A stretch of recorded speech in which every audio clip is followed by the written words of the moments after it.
All right, today on the Leadership to Wealth podcast, guys, we have a former Australian police officer, but he's not just a police officer. He was part of an elite unit, special forces, the Star Group, and we talk a lot about what it was like for him, what some of the dangers that he faced, and some of the real life physical adversities that he went through.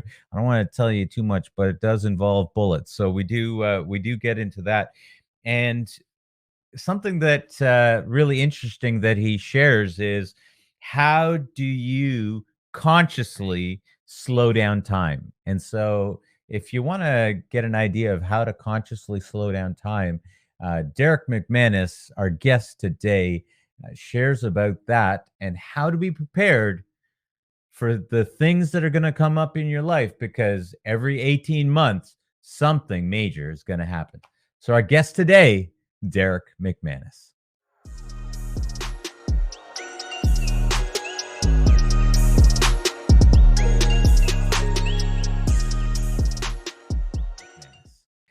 Derrick McManus, so great to have you on the show with us today. Neil, great to be here as well. First time I've done a podcast for Canada, so quite looking forward to this. Oh, come on. Well, I'm glad that I get to be your first podcast here. So now I'm pretty sure that temperature wise, it's really different here than it is in Australia right now. It's minus, I'm not sure what. I think it's minus 16 degrees Celsius over here, and in Australia, it's Well, we are 35 degrees Celsius around at the moment. So yes. So we're wearing winter. Yeah, we're wearing winter coats, and you guys are wearing Speedos. Absolutely. I'm glad you said Speedos. That's a very nice description.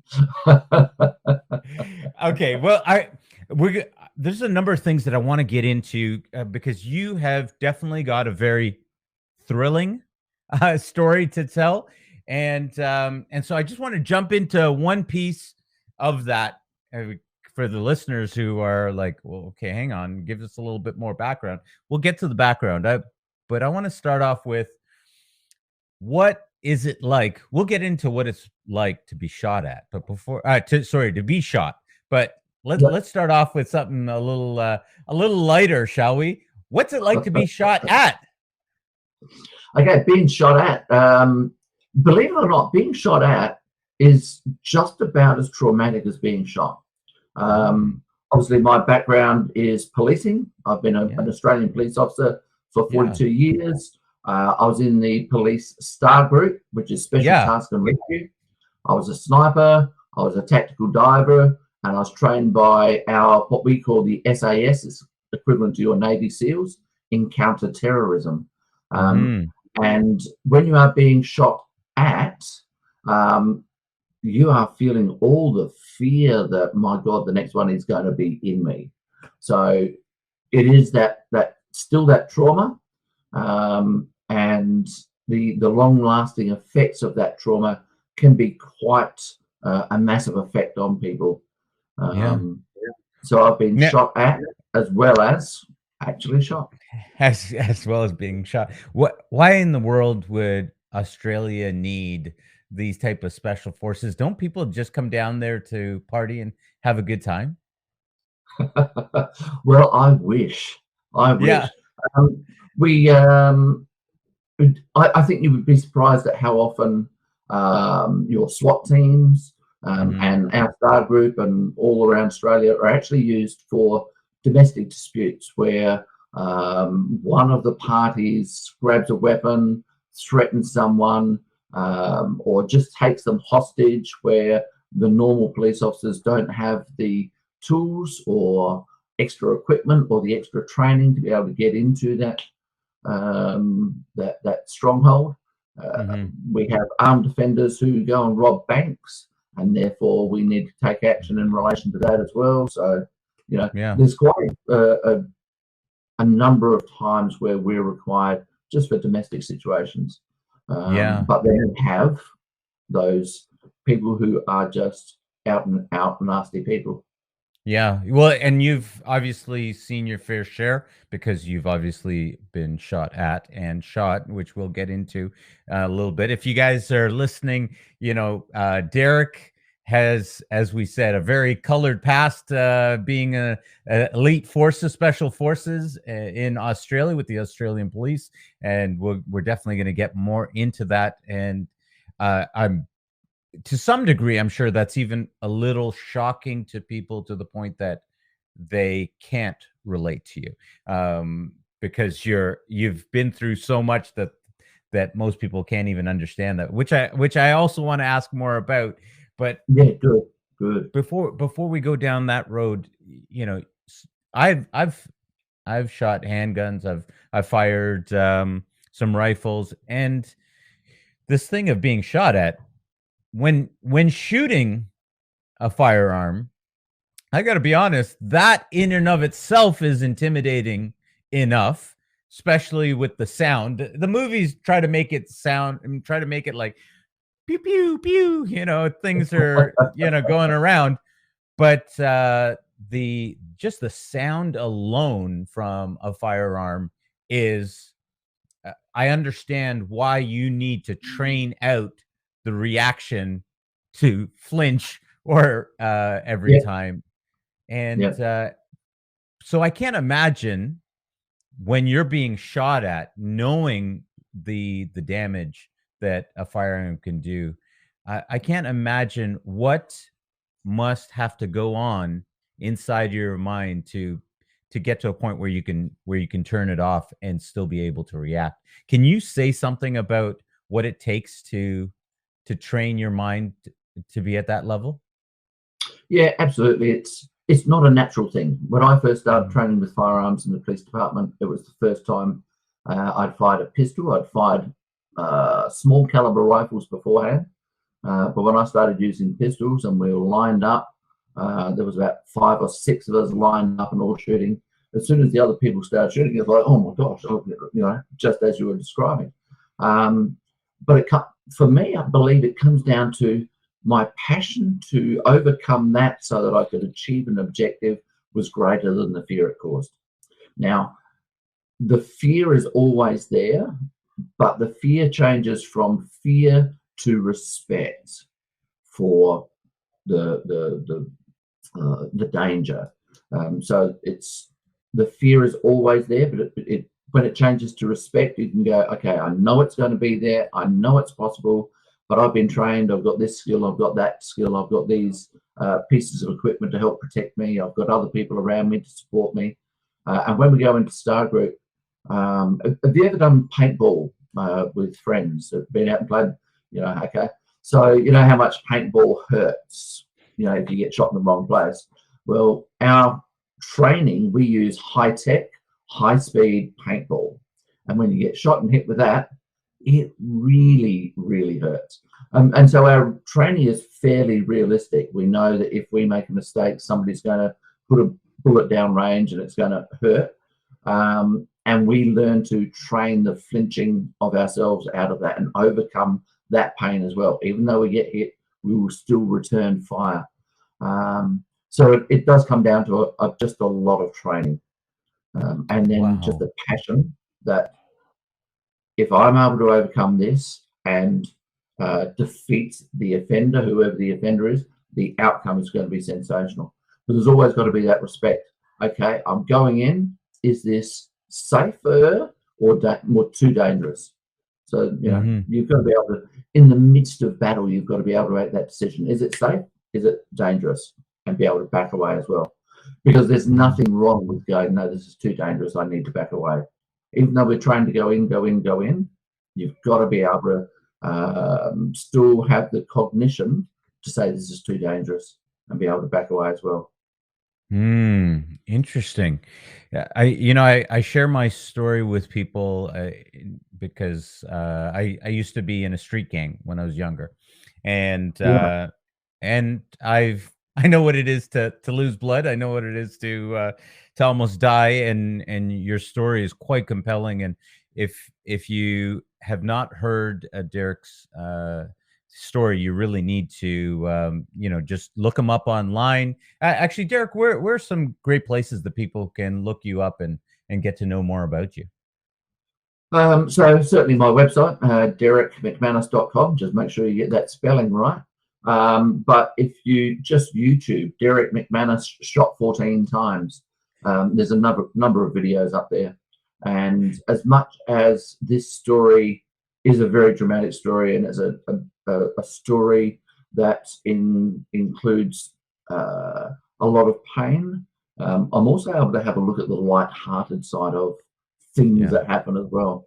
And when we are trained really, really well to deal with the challenges that we can realistically expect to encounter, and this is where I am able to relate my story to absolutely anybody. So I talk to 10-year-old kids, I talk to hairdressers, I talk to doctors, I talk to the finance industry, and then I talk to the military as well, right up through to our Top Gun fighter pilots.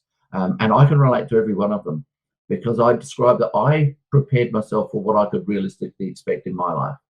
I became a police officer, I became a sniper, I became a diver, I trained in counterterrorism. I could anticipate that I may be shot and injured, and I may be shot and killed. And that was reality for me. I had a conversation with my wife about the fact that I may be shot and die. And that's quite a confronting conversation. But what I say to people is that they've got to prepare themselves for what they can realistically expect to encounter. What can you expect to encounter in your life? And we have been having a discussion. You can anticipate that your dog is going to have an accident somewhere, because he's just a new dog. And you've got to prepare yourself for that, because some people will be traumatized by that and not be able to handle it. But, we've had a discussion. You've gone out and got some expert training, or you've looked up on YouTube, I think it is, about how to train that dog. So you are preparing for that challenge. And one that I relate to most adults is when we first started driving a car. If you can remember that first lesson, you're hanging onto that steering wheel. No, you're white knuckled, because you don't know how you're going to control this beast. It's just gripping. Yeah, absolutely. And somebody says turn right, and you start turning, and they say no, you got to indicate, and you go, what? Take my hand off the steering wheel? You've got to be kidding. But now when you drive, what are you doing? You're talking to the kids, you're singing to the tunes, you're checking out people walking past, you're thinking about your next podcast, you're eating. But if something happens in front of you, you're right there, because you've been trained for that contingency. Right. And it's exactly the same in my situation. I trained and took a lot of time to train up to that level to be able to manage my challenges. And as I say, hairdressers have unique challenges. The finance industry have unique challenges.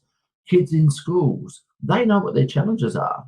When I run a workshop, I actually say to people, what are the challenges and changes you can anticipate in the future? And give it a lot more explanation than that, obviously. But what are the challenges and changes you can expect in your life? And for kids in schools, they know it's bullying in the schoolyard.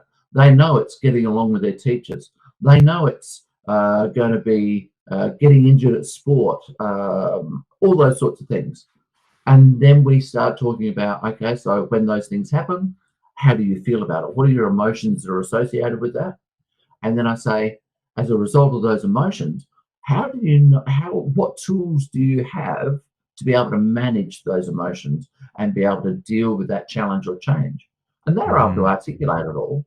And then as I'm talking about being shot and lying on the ground and then going through my recovery, I'm able to relate back to that whiteboard and say, so this is similar to this challenge here. When you're feeling that, you're feeling these emotions and using that tool. That's exactly what I used for the shooting. So what I did there, you can do for your challenges. Wow. And I think it is good that it's about having some, what I call them, open, honest, confronting conversations with ourselves about the reality of our world. And when we're really open with ourselves, we'll say, actually, I've got the tools to be able to manage that, or I don't have the tools to be able to manage that, and make a choice as to whether we take that challenge or we don't.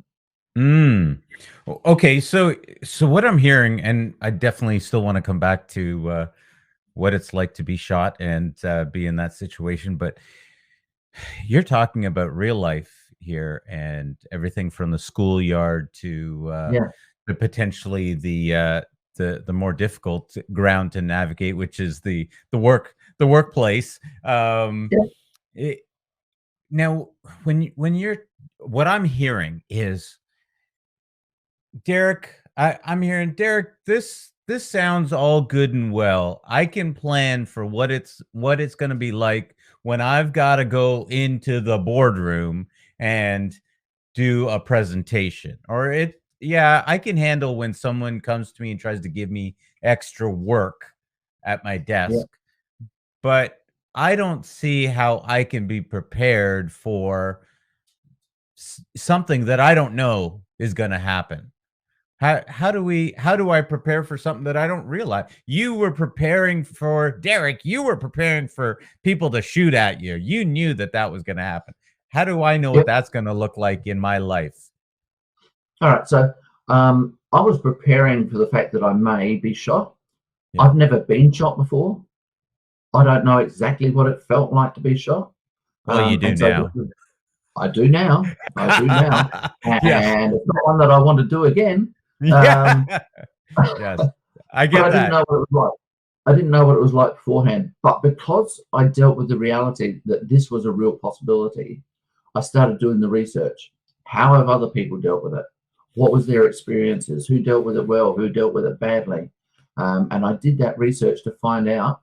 Then I looked at my past. How have I handled similar situations?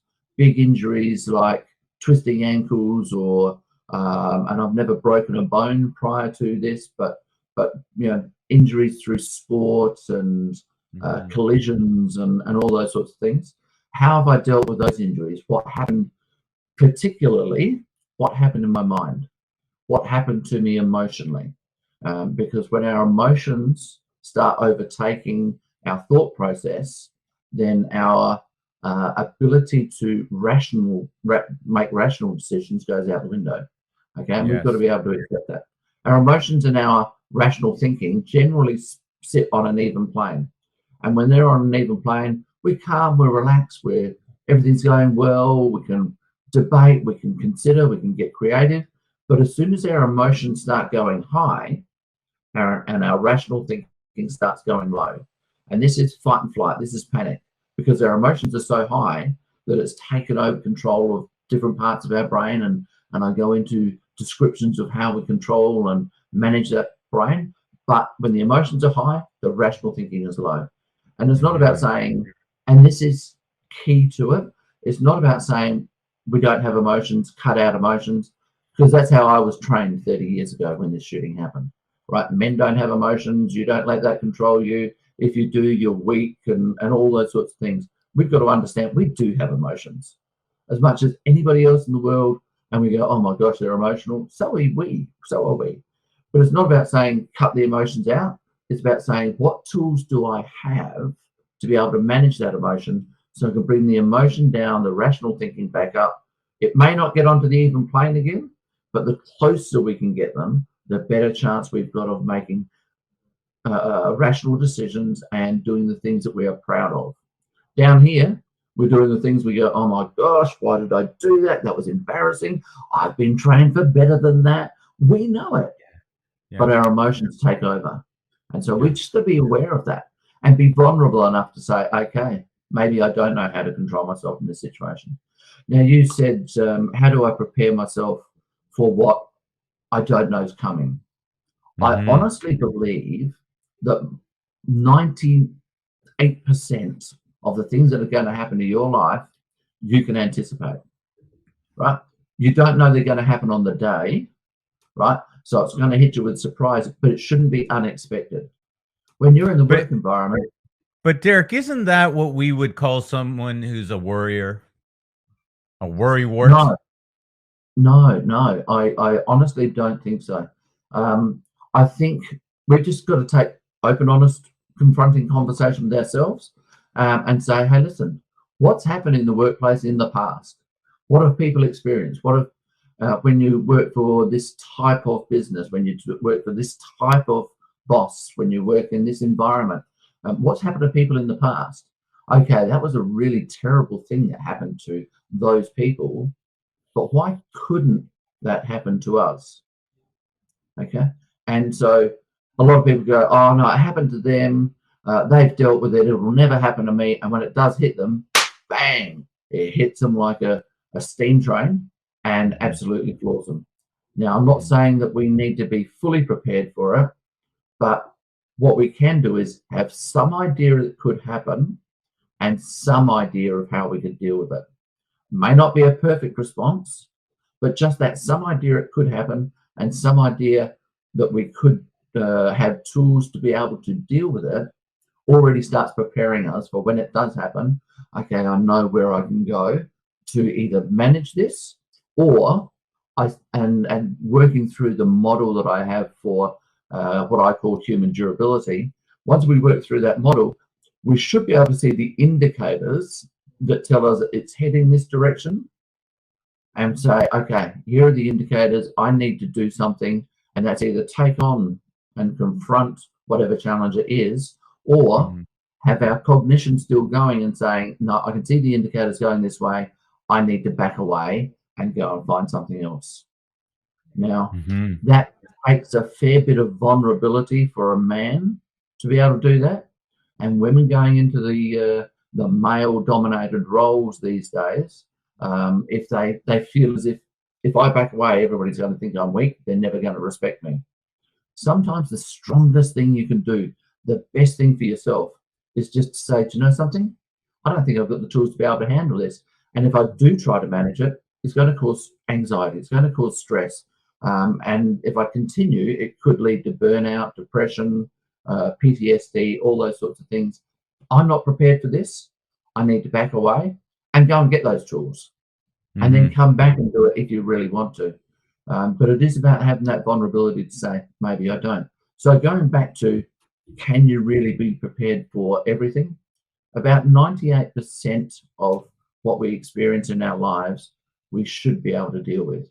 Not deal with. We should be able to anticipate and have some idea of what we're going to deal with, some idea of how we're going to deal with it. Right down to driving a car. We go out and drive a car. There's lots of people that have bad accidents and get major injuries, but all too often I've been to car accidents and people go, oh my God, I didn't know this was going to happen. Well, unfortunately, you're not the only one that drives a car. You're not the only one that's had an accident. You should have some expectation it could happen. And going into the work environment, we have a good idea of what things could happen in that work environment.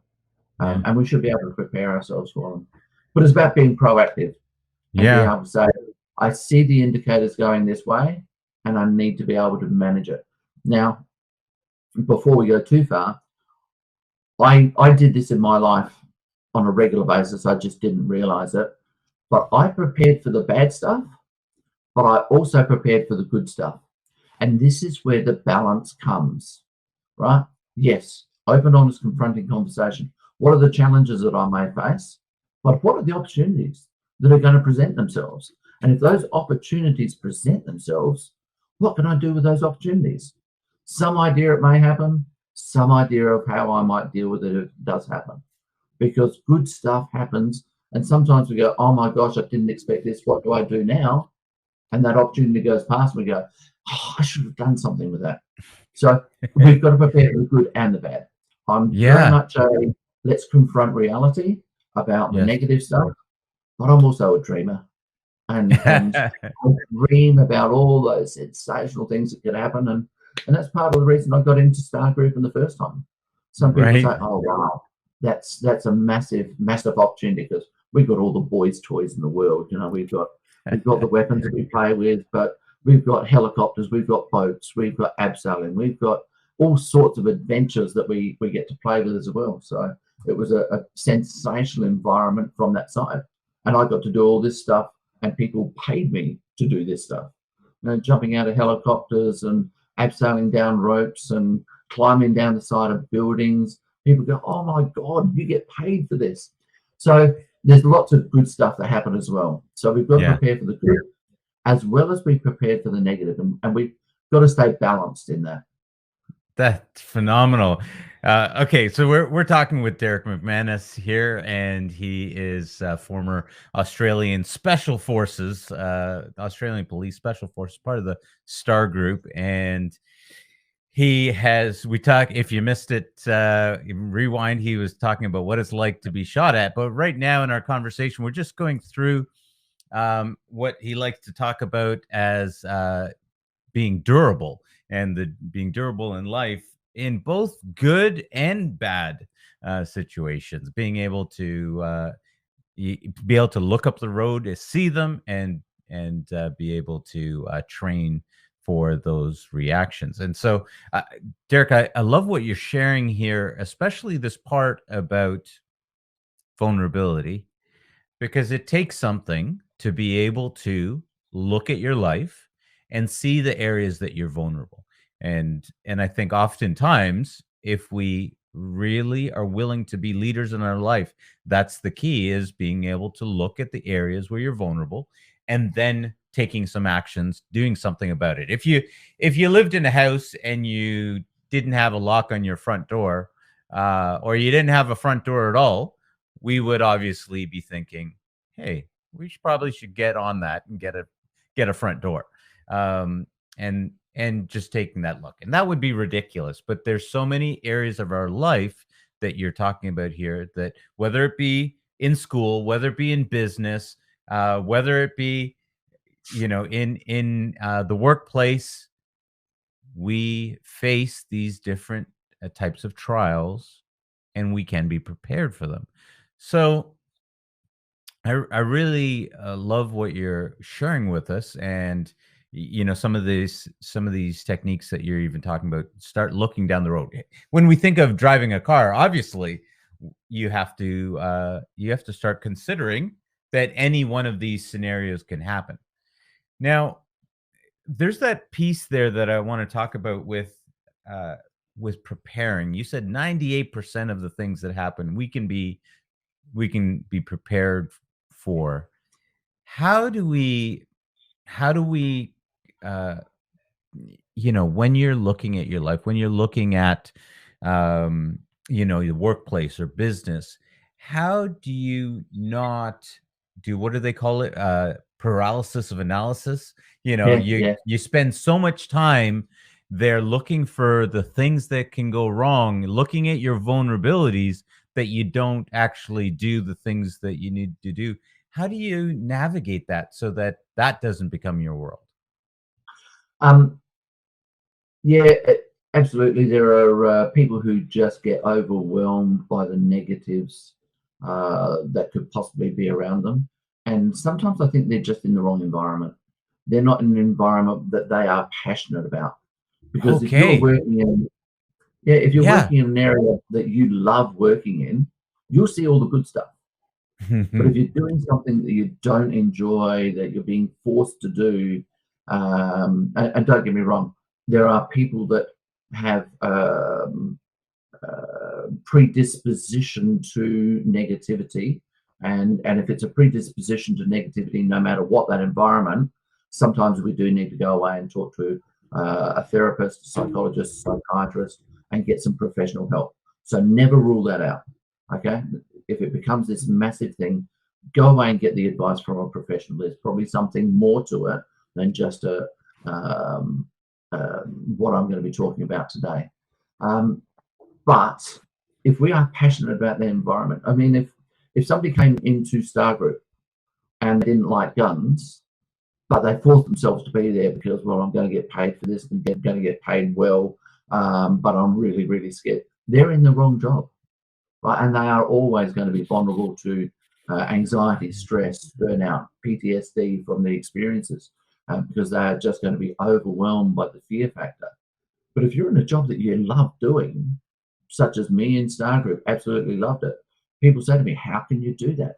Oh, let me tell you how I can do that. That's a sensational job. It has some real risks to it. But when we Right. prepare well for what those risks could be, and we have those open, honest, confronting conversations about the reality. Um, and one of those realities for me was I may be shot and injured, I may be shot and killed, right? And I had that conversation with my wife 5 years before I was shot. When I first joined Star Group, I sat down with her and I said, hey, listen, going into Star Group, I'm going to become a sniper, a diver, I'll train in counter-terrorism. There's a real chance I may be shot and injured, I may be shot and killed. And the question I asked her was, if I die, what's your life going to look like? Now, this was confronting for her because she had thought, yes, it's real, he may get shot, but didn't ever want to talk about it because it was just too big a thing. Yeah, I know that could happen, but it happens to other people. It doesn't happen to us. And that's a bit of living in denial. So when I had this conversation about if I die, what's going to happen to you? Now, we had 2 children already, so it was, will you go on and get married again and have someone help you look after the children? Do you stay single? All those sorts of conversations again. And it wasn't about me having this conversation saying, this is what I want you to do. It's about having that open, honest, confronting conversation and say, I support whatever you choose to do. Because if we didn't discuss this, she may go through life and go, oh, if I get married again, is that what Derrick would want? If I stay single, is that what Derrick? No, we've had the discussion. There's clarity around it. And she can go forward confidently knowing that I give her support in whatever decision she made. Wow. Now, these conversations don't have to be purely overwhelming conversation. We can be a little bit lighthearted in this and just break the tension. Because I did throw her a third option. So she could go on and get married, she could stay single, or she could just build a little shrine in the corner and worship to me every day. Now, apparently that one wasn't a popular option. But it did just break that tension of, oh my gosh, this is a big conversation. Because when we relax in the midst of trauma, our mind relaxes, our body relaxes, and we can actually start thinking broader and see opportunities or possibilities that other people don't. But it's not about just being able to crack jokes all the time. It's about being able to say, I can break the tension of the moment and then have tools in place to be able to manage whatever that challenge is. There are too many people who work in the front line of emergency services or nursing or doctors who have said, oh, I can crack jokes, I can laugh at trauma, I can, and they laugh and they laugh and they laugh, and then they fall over with depression or stress or PTSD or whatever it is, because they don't have the tools to put in place to be able to manage it. And, and I believe that that's what I'm talking about, is how do we proactively manage that trauma? Don't just wait until it happens and then say, oh, well, I'll work out how to be resilient. Let's be proactive. Let's put the tools in place. Let's make the decision. I know what those challenges might be, and I've either got the tools to be able to manage it or I don't. And if you don't have them, be vulnerable enough to say, hey, listen, I need some assistance. I need some advice. I need to back away and make a choice not to do this. Yeah. And so find an area of life where we love working. Yeah. Well, it's interesting that you're saying this, and one of the things I'm hearing is, I'm actually thinking of my spouse, who is a nurse, and one of the things, she's worked in different units, and being in those different units, I've seen where she has been more than happy to deal with the adversity, and versus being in another unit where she was not passionate for that unit, and she would come home and she'd be grumpy, and I'd tell the kids, all right, give mom some time. She'll give her a little bit of time. She'll come back. And because she would actually need to try to process it and deal with all of those emotions and the things that she was dealing with through the day of being at work. So, and what I'm also hearing is, I have my own business. I work for myself now, and I find that I have a much greater durability. I love that word, durability. I have a much greater durability and even a passion and excitement to find those mistakes, to find those vulnerabilities, as opposed to, for me, when I was in a job, I found that there wasn't that, because there wasn't necessarily the reward for finding these things. Oftentimes, if you found uh, issues, problems, it was not looked upon very favorably, because now Yeah. you've created a whole new set of work for everybody, and so it can be different. And I'm not trying to put down jobs, but for Oh me, no.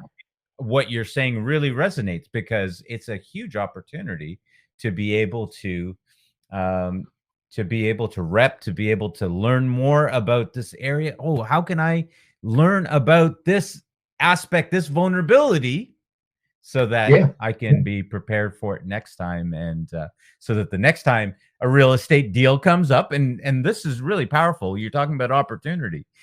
When an opportunity comes up, when that next opportunity comes, you're better prepared to be able to jump at it.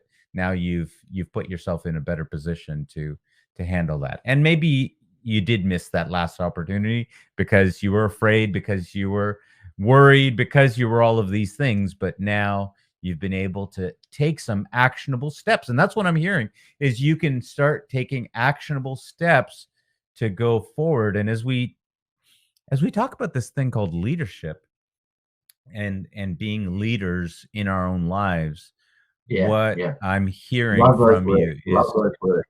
Leaders yeah, in our own lives. what I'm hearing from you is this ability to have vulnerable conversations, first, obviously, with ourselves, Yep. being able to have them with people that we love, people around us, being able to have those conversations that normally people just avoid or put off. I've got a good friend of mine who, in his situation, his wife, she had cancer, and his spouse had cancer, and so they had a little bit of time to then be able to have some of these conversations, like you just said.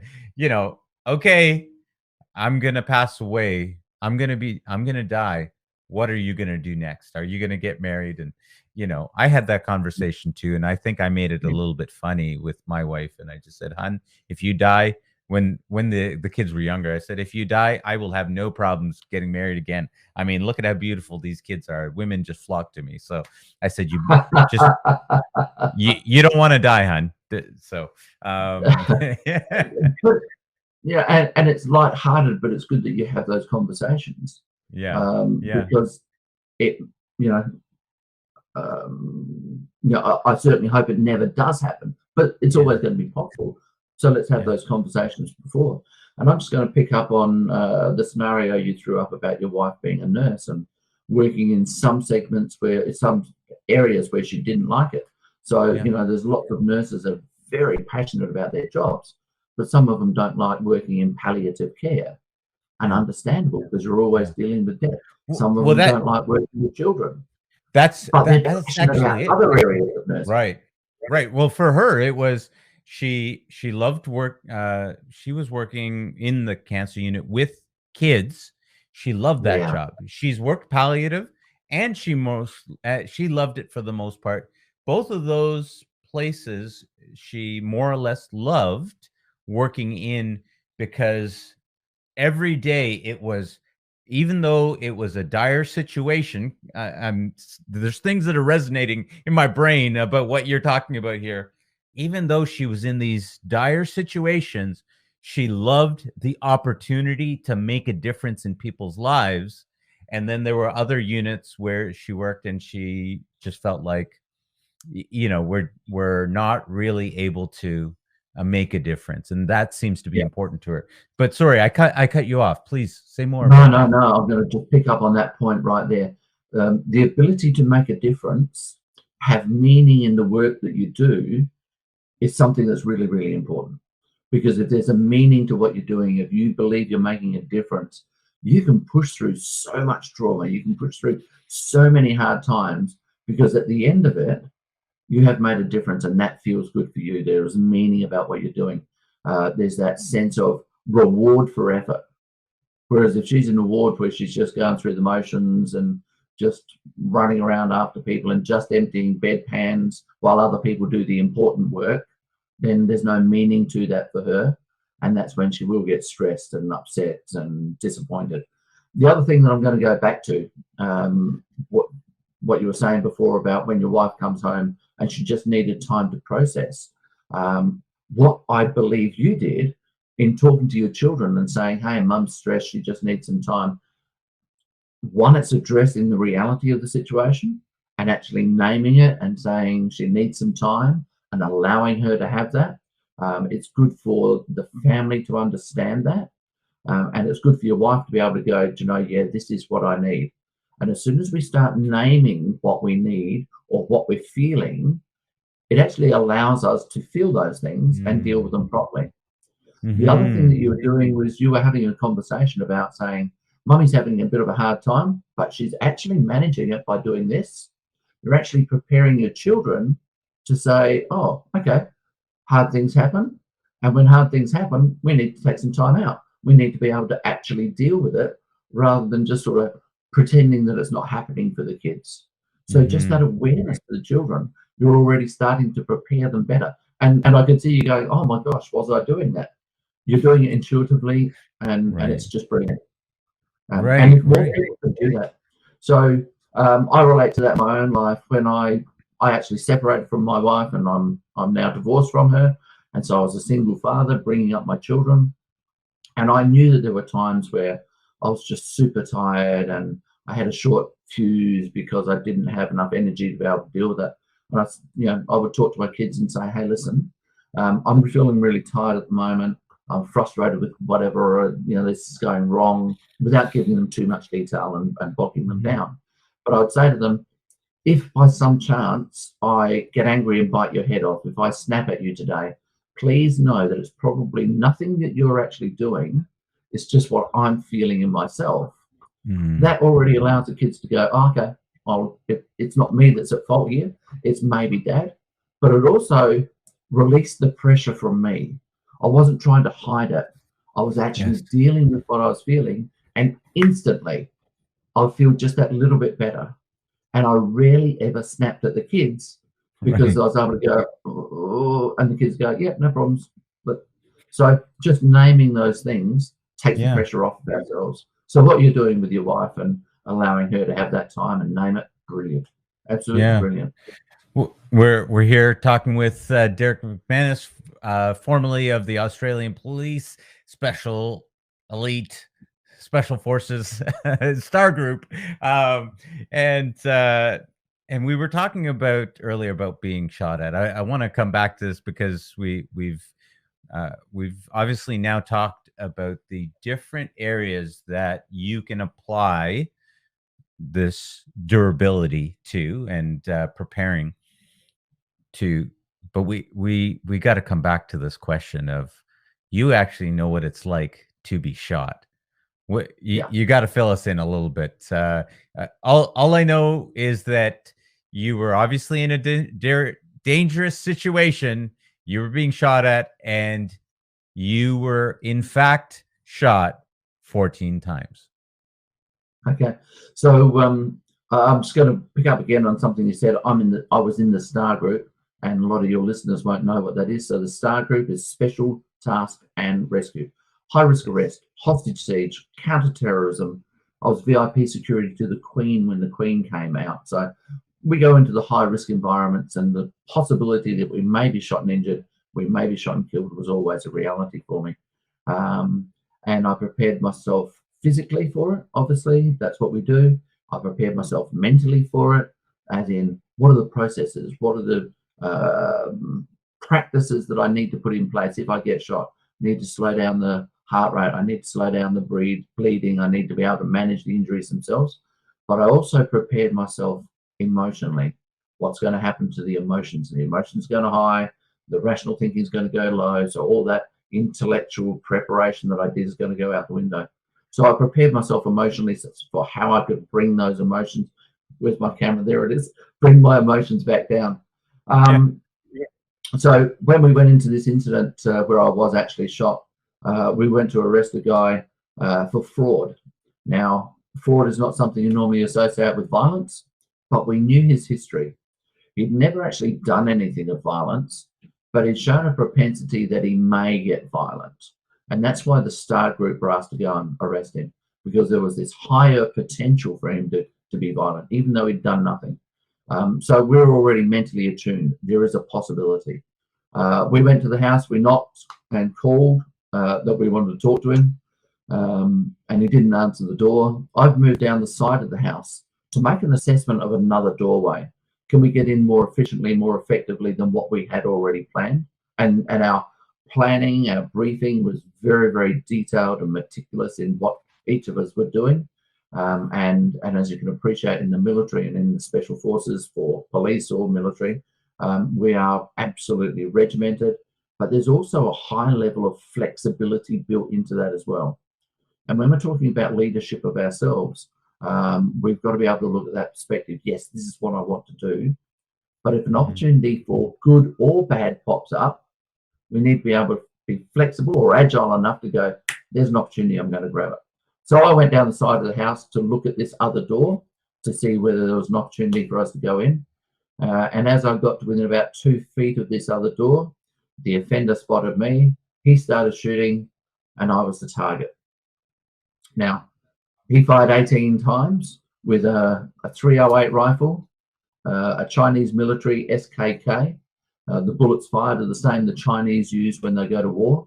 He fired 18 times, and he hit me 14 times. Wow. Now, when he first hit me, I had absolutely no idea what was happening. It was just a bit of an overwhelm. So as I said to you before, I've never been shot before. I don't know what it feels like. I've done the research, how have other people dealt with these sorts of things. So I prepared myself the best I could. But I know that when I first got shot, it was just overwhelm. I didn't know what was happening. All I knew was I was suddenly starting to fall to the ground, and I was starting to abuse myself. Derrick, how can you be so stupid? You're falling to the ground. There's nothing happening to you, was what was running through my mind. And then I looked at this glass door that I was about to assess to see whether we could go in. And there were small round holes in that glass door that hadn't been there just a moment before. And then I heard the sound of gunfire. And as I'm falling, I'm sort of rationalizing to myself. I'm abusing myself and I'm rationalizing to myself. And I'm going, okay, sound of gunfire, small round holes, I'm falling. If I'm being shot, actually, the thought that ran through my mind was, don't be too hard on yourself, Derrick, because if you're getting shot, it's quite acceptable to fall over. And that's the level of cognition that I was able to go through. I was able to be that little bit lighthearted with myself because I prepared well. I had some anticipation of what I was going to deal with and some anticipation of how I was going to deal with it. I've fallen to the ground, fallen on my back, and he is still shooting at me while I'm on the ground. 18 bullets fired in less than 5 seconds. And as I'm lying on the ground, I get hit twice in my left thigh. And when I get shot in my left thigh, these 2 bullets, I feel hitting me. Yeah. Right? And when they hit me, time slowed down, and it seemed to take 30 seconds for these 2 bullets to hit me. It happened in that space of time, but it seemed to be 30 seconds. And I remember the first bullet hitting me, and it was like a sledgehammer just pounding into my thigh. There was no extreme pain. It was just like a sledgehammer had hit me, and then a shockwave. I felt a shockwave going through my body, and then the shockwave came back down through my body.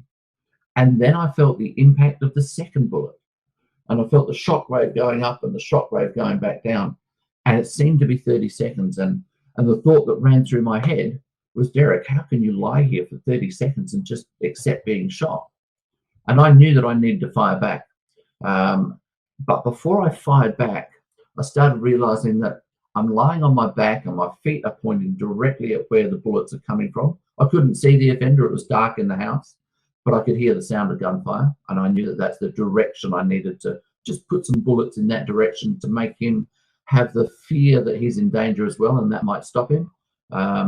And before I pulled that trigger on the first bullet, I realized that my feet were at the other end of my body and my feet point up. And I knew that I needed to get up just a little bit so I could shoot over the top of my feet. But as I've got a flak vest on, or a bulletproof vest, as some people call them, but it's a flak vest. I've got weaponry, I've got equipment. And as I've lifted my upper body up, my feet have come up to counterbalance. And the thought that ran through my head was, I better not shoot myself in the foot, because the guys at work will give me shit for it for the rest of my life. You can just imagine you get shot 14 times and then you shoot yourself as well. Yes. Now, a lot of people say, how could you possibly be thinking those things when you're under that much pressure? But going back to driving a car, there are lots of people who say, oh my gosh, I had this moment when I was driving the car and everything seemed to slow down and everything seemed to happen. And I was able to do this and I was able to do that, but I was able to watch this going through the air and it seemed really funny. And when we are prepared well, and this is more your Formula One car drivers, the NASCAR drivers, when they have accidents, they will talk to you about all the funny things that happen in the midst of this car turning over and over and because they are well prepared. They anticipate these things could happen. Their mind is a little bit more relaxed and they have a plan already, and they just need to know that they need to put that plan in place. And that's where I was as well. I knew what I needed to do. I had been trained well for that situation. Now, as you spoke about at the very beginning of this, not everybody's trained to this level, right? And if somebody like you or some other member of the public, and we certainly hope it never happens, but if somebody did get shot, they probably wouldn't be able to respond the way I did. But you don't expect those things to happen in your life, okay? So we've got to anticipate what might happen in my life and how can I better prepare for it. And the system that I use to prepare for the possibility of being shot is the same system that works for kids in schools, hairdressers, doctors, fighter pilots in the RAAF, the Top Gun fighter pilots in the Air Force. And so after realizing that I don't want to shoot myself in the foot, I did fire back. And when I fired back, he stopped. I then rolled out of the way of the direct gunfire, and I managed to get myself around the corner. I got up and walked despite some massive injuries to my legs and my stomach and my arms. In fact, I got hit in every limb. I then lay on the ground for 3 hours waiting to be rescued. And for the 3 hours, there was no serious pain. It wasn't overwhelming. It wasn't searing. It just felt like somebody had punched me in the stomach because I got 2 bullets that went into my stomach. And it felt like somebody giving me a dead leg. When you're playing sport and somebody hits you on the leg and you get, oh my gosh, and you're limping. It felt like it was a dead leg. I didn't actually realize that one bullet had taken out 80% of the thickness of my Achilles tendon. I just didn't feel that injury at all. And I was lying on the ground bleeding continuously for 3 hours and just cognitively managing my body. The 4 things that I knew that I needed to do, and these are 4 things that people need to do in their own life as well, is the first thing I needed to do was control panic and not let panic take control of the situation. The best way to control panic is have a plan of action that you can implement. And you don't get creative in the midst of adversity, right? You get creative beforehand so that when it does happen, you've got some idea of what you might deal with, some idea of how you're going to deal with it. It's just some idea. It doesn't have to be absolute finicky detail. It's just some idea. You have addressed it. The bigger the risk, the bigger the planning, right? But control panic. So I had a plan of action. I knew that if I get shot, I need to be able to do X, Y, Z. So I was able to control my panic. I know what to do. I anticipated this, and I can put the plan of action. The second thing I needed to do was control shock. Shock is the effect on the body when we either get a physical pain or an emotional, a psychological trauma as well. Shock affects the body. We go into fight and flight mode, which means blood is drained away from the creative areas of the brain. The emotional area still gets fed lots of blood because it's emotion that's driving our behaviors now. But the rational thinking, the higher level thinking, the problem solving, the analytical part of the brain closes down because you don't need to analyze it. You just need to act, right? So the blood starts flowing to the major organs of the body, the major muscles, so you can either fight or run. I knew that I needed to control shock and relax my body so that that blood would start flowing back to the creative areas of the brain and I could do the analysis. I knew I needed to slow down my heart rate. I needed to slow down my rate of breathing because that would slow down my rate of bleeding, and I would be able to survive that little bit longer. So those 4 things I came up with prior to being shot. This was part of my training in Star Group. But even though we were trained in Star Group to be able to deal with high-risk situations, very few people had actually thought, if I get shot, what do I need to do for myself? And what do I need to do for my emotion? Because the one thing that I thought of that really distinguished my response from other people's is I said, what's going to happen in my mind? What's going to happen in my mind? How am I going to be able to manage my mind in this situation? Because, as I said before, if we can relate back to other things that we've dealt with, other similar situations, even though I've never been shot, I've been in similar sorts of situations where I've had big injuries. And I said, what happened to my mind then? And how did I control it? And what could I do better? And I used all that information and brought it into some idea of what I could do if I did get shot. And I was very, very fortunate that it worked out very well. I had a severed artery in my left forearm, and I had a severed artery in my right wrist. Now, the piece in the artery in the right wrist was severed by a piece of shrapnel, a small piece of bullet that had broken off and just flew into my wrist and severed that artery. That stayed in there and it blocked the artery, so that didn't bleed. The artery in my left forearm was completely severed, but for some reason, it just closed off at the end by itself. It was, and it went into fibrillation. Doctors don't know why it does this, but normally if you've got a severed artery, you're dead within minutes. But I was lying there for 3 hours.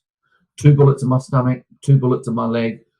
A bullet went through my right Achilles tendon, in behind my right knee, across the back of my left calf.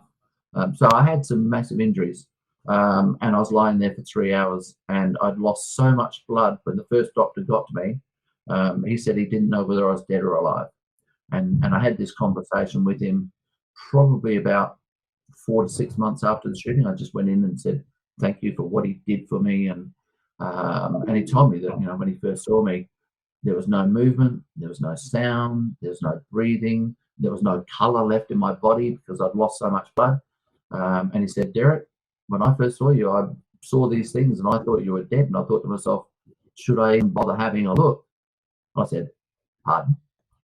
But he said, as I was looking at you, you took this last gasping breath, and it was this, as he described it, was this type last gasping breath, and there was a flicker of my eyelid. And he said, when I saw this, he thought, I may as well at least take a look.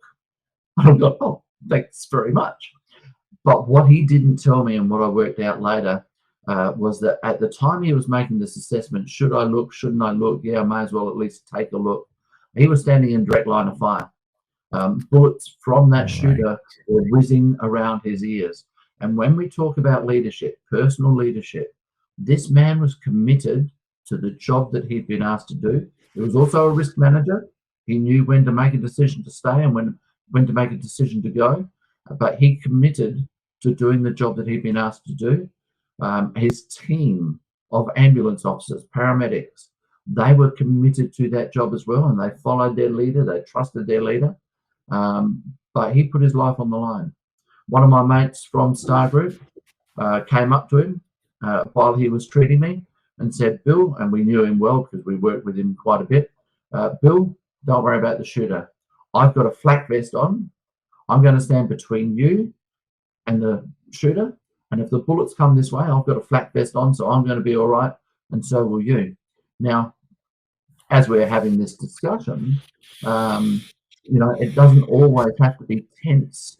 It can sometimes be lighthearted. Bill Griggs, he actually said to me, Derrick, when this police officer came up to me and said, he's going to stand between me, he's got a flak vest on, he's going to be all right. He said, I looked at his flak vest and I looked him up and down to see what else he was wearing. And I had a really good look at him. And then I had a look at your flak vest, which is full of holes, but I didn't actually say anything at that time. But that's the environment that I was working in. That's one of the reasons that I had confidence enough to go into those situations, because I knew there were guys like him who were going to back me up and support me and be prepared to do what they needed to do to make sure that I was going to be as safe as possible. One of the things that I do with people is I talk about team building, and there's lots of things we go through.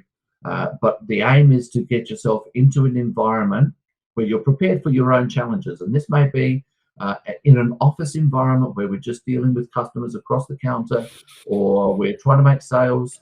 And you've got to be in a situation where you know that if you take a leap at the front end and you try something different, or you take a risk in the job that you're prepared to do and it goes wrong, you've got a team behind you that are 100% committed to supporting you in whatever your job may be, whether it's in the office environment, whether it's on the football field, whether it's on the basketball court, whether you are in emergency services or you're a hairdresser, whatever it might be.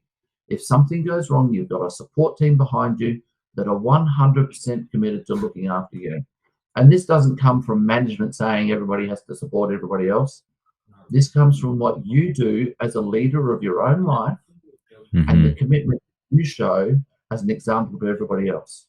Because they will follow leaders, people who are confident, people who make decisions, people who take action. They'll go, my gosh, that's the sort of person I want to be. I'm going to follow this person and try to emulate what they're doing. So if we can lead ourselves and do those things, other people will do it as well. Wow. Wow. Well, if I can be vulnerable here, I was really moved as you were sharing the story of, the medic, the doctor, and your other teammate, and them standing for you in that moment. And I wrote this down from what you were saying because I really heard something in what you were sharing. I wrote down that you said he was committed to executing on his mission. And it wasn't just a matter of him doing, okay, this is my job. There was something that he was about. And there was something that for all of you that you were about. And I think there is something to be said about knowing what you're about or who you are, so that in those moments you're not just you're not just looking at it as I'm just here, I'm getting a paycheck or whatever, right? Yeah, yeah. It's like you were saying about your wife. There's meaning for her in the Yeah. jobs that she was loving doing. Well, and you talked about building a team, and anyone that I'm a big fan of the Cincinnati Bengals in the National Football League, and one of the things that they talked about this year is they play for each other. One of the things that's different for them, and one of the things that I can say in being in real estate and investing, and it's important for me to build a team.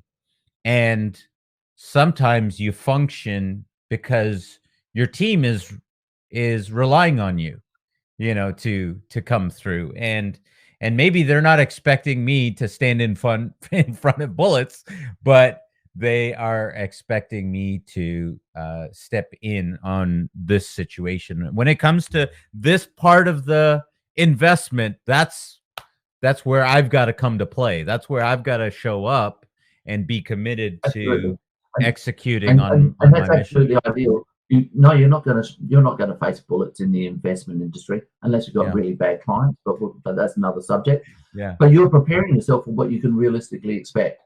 When it comes down to this, and you've got to commit to it, and you've got to take action, you've got to make decisions on it. Is your team going to support you? Yeah. And the team is not just your team at work; it's your team at home as well. Yeah. Because you'll take those stresses home, just as your wife wasn't able to just compartmentalize and say that's work. No, it impacts on our life, and our life impacts on our work as well. If the kids are sick, you can't go to work and be an absolute peak performer when you're worried about your kids.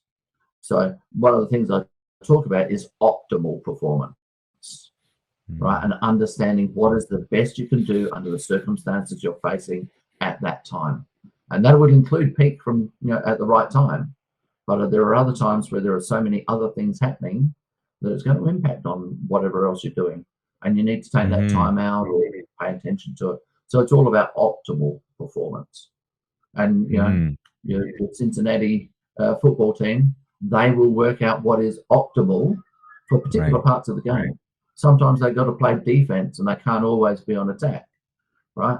And sometimes they've got to defend their win, defend their lead and not attack so hard. So they've got to work out what is optimal. And that applies across the board for everybody. Yeah. Wow. Derrick, this is some really great stuff. I really appreciate you obviously sharing. It's unfortunate that you had to be shot 14 times to be able to share this story, but and even in that, I actually appreciate that you've been shot 14 times, because it gives you the perspective to be able to share these leadership insights with people. And for most of us, we can look at it and go, okay, well, I'm not going to be in that situation. Let me apply it to this area of my life. How can I be durable? How can I be able to prepare myself to react in good and bad situations? How can I prepare myself for these things that may be possible? Maybe they're not probable, but at least have a consider what will happen in that case, and what could I do in that situation. In our family life, being able to have conversations that are vulnerable, because we understand that it has an impact on us and has an impact overall in our lives. And we here on Leadership to Wealth, I think part of the real message that we try to convey is just that of being the leader that we need to be for our lives. And sometimes we're not always ready for that moment, but you can take, maybe in a moment, if you're listening right now, you're going through a moment and you can just listen and hear what Derrick is sharing with us and go, okay, it's not that bad.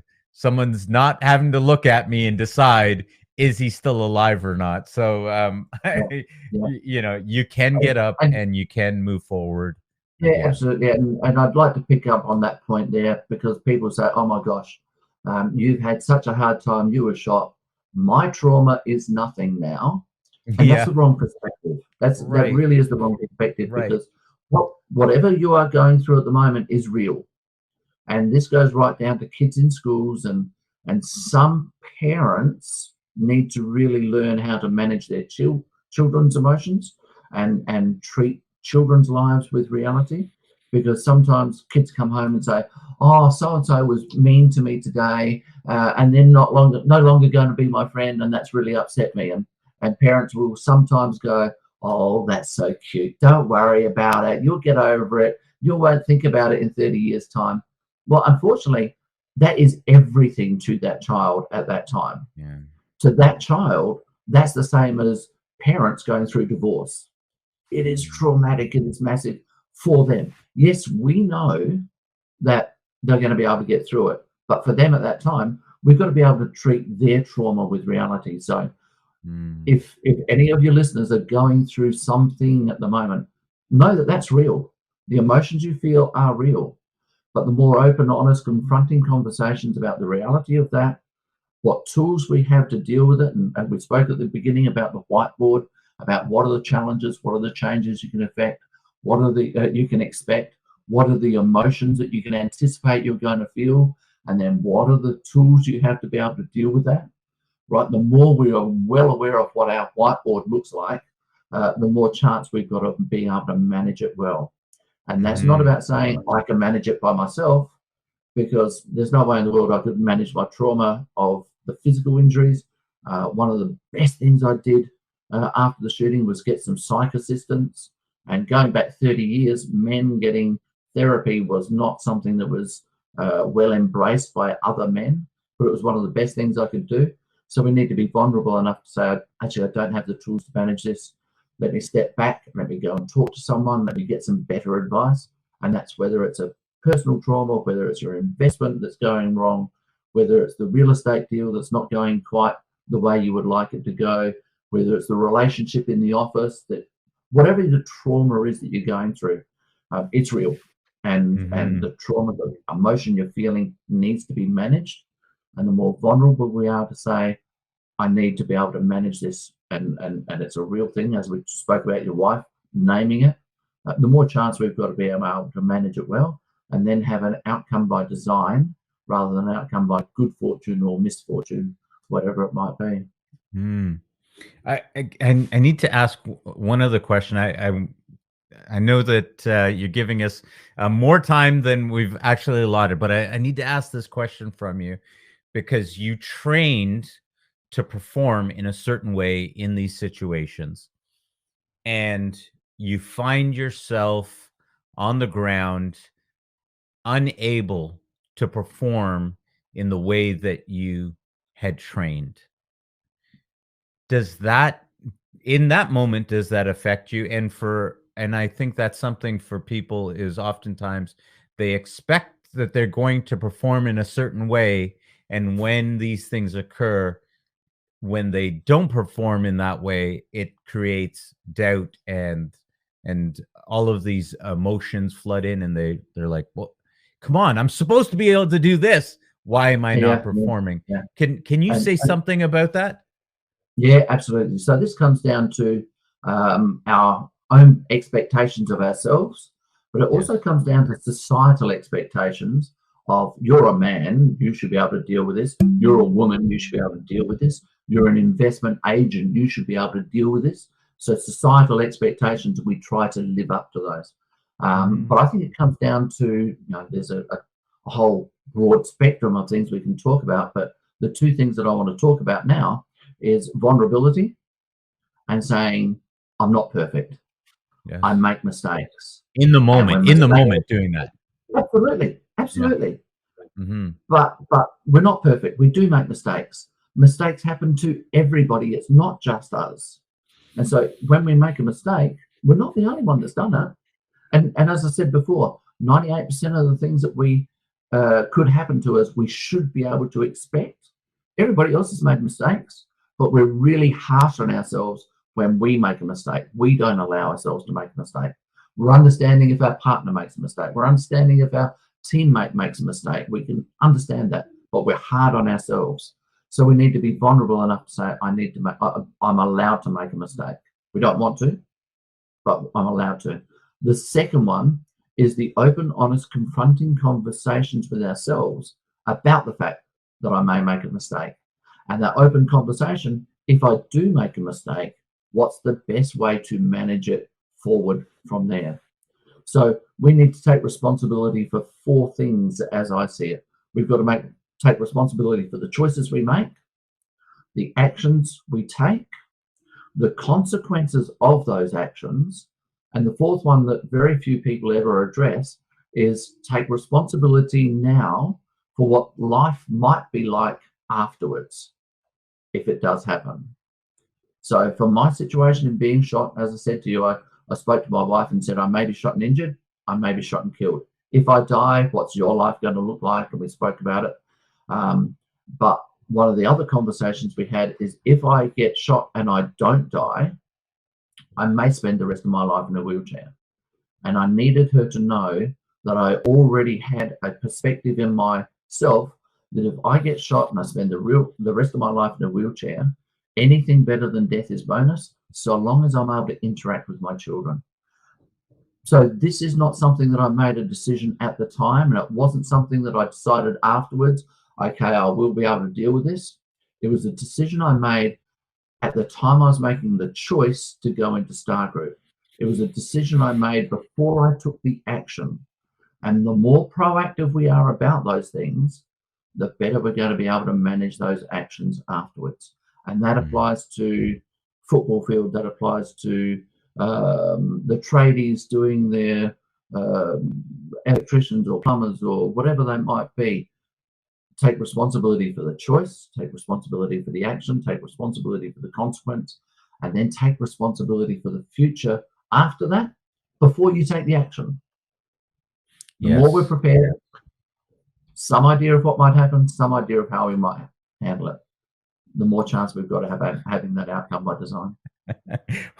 Well, you're really encouraging me here with this because I'm just realizing that I actually did all 4 steps when it came to getting a dog, and and I'm And glad so I that is a did. really beautiful example because Yeah, people go, oh, this is only for the big things. No, it's for every part of life. So yeah, it's a yeah, beautiful example. yeah. Well, with that last part that you said, literally, I thought, oh, that's interesting.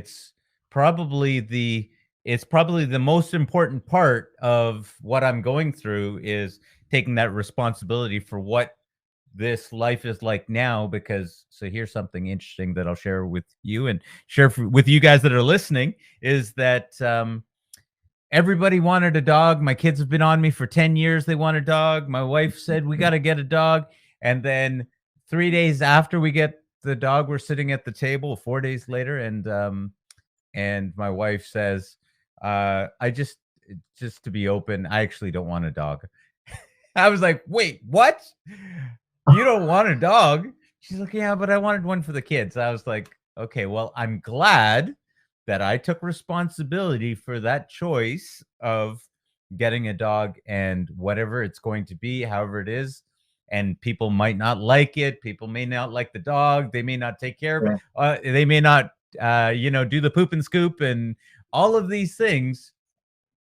That's okay because I made the decision. That was my choice, and I'll live with that choice. And so when she dropped that on me, I was like, wow. And now as you're sharing it, I'm like, oh man, I'm glad I did the 4th step because Yeah, that love it. that And allowed. you know something, I believe most people do this intuitively Yeah, for the actions that they're comfortable with, yeah. right? But we've actually got to start looking at the extremes, Yes. you know. Yes, to be And able to apply it to our regular life. You go through those yeah, 4 absolutely. steps And when we and do look that. at the extremes, it's sometimes that, oh my gosh, that's so scary, I don't want to deal with it. But when we Mhm. actually deal with those extremes, I say there are 2 levels of comfort that come out of it. The first level of comfort is, oh my gosh, that's an extreme. I don't know whether I'll be able to manage it, but let me really analyze this. And I go through the model that I use to do the analysis. Okay, do I have the tools? Do I have the resources? Do I have the support? Do I have the finance? Whatever it is, Mhm. actually, even though it's really scary, I've got the resources to be able to manage this. Even if the worst happens, we'll be able to deal with it. Now, when you get to that level of comfort, you go, ow, this is not as scary as I thought. You Right. go forward confidently, you go forward courageously. You make different decisions, really proactive stuff, because you're no longer tentative about, oh, I don't know how this is going to go. Let's go cautiously. No, we can go forward Yeah. bravely, courageously. And so that's Yeah. a really good level of comfort. I've got the resources. Now, the other side may happen where you go, I don't have the finances, I don't have the resources, I don't have the support team. But then I believe you can comfortably step back and go, no, I'm not going to do this. And when Mhm. somebody says, why aren't you going to do this? Are you chicken? Are you scared? And you don't just go, no, it doesn't feel right. I'm not really sure. You're actually able to articulate, I'm not doing it for this reason. I'm not doing it for that reason. And people will see you being confident, courageous, clear about what you are or you aren't doing, and they will have a different respect for your leadership. This person can actually Mhm. do the analysis. They are really making informed decisions. But this is when we address those extremes and we actually have the conversation about them and Wow. we get that clarity in Yeah. our own mind. Two levels of comfort. Wow. Yep, I can do it. Let's go forward. Or no, I'm not going to do it. And I'm able to articulate the reasons why. Wow. Wow. Okay, Derrick, I think you just taught your I don't know if you taught the whole class, but you taught a good chunk of material today, and I really thank you for that. What's next for you? What are you up Well, to this next, year? so I'm actually planning to come to North America this year.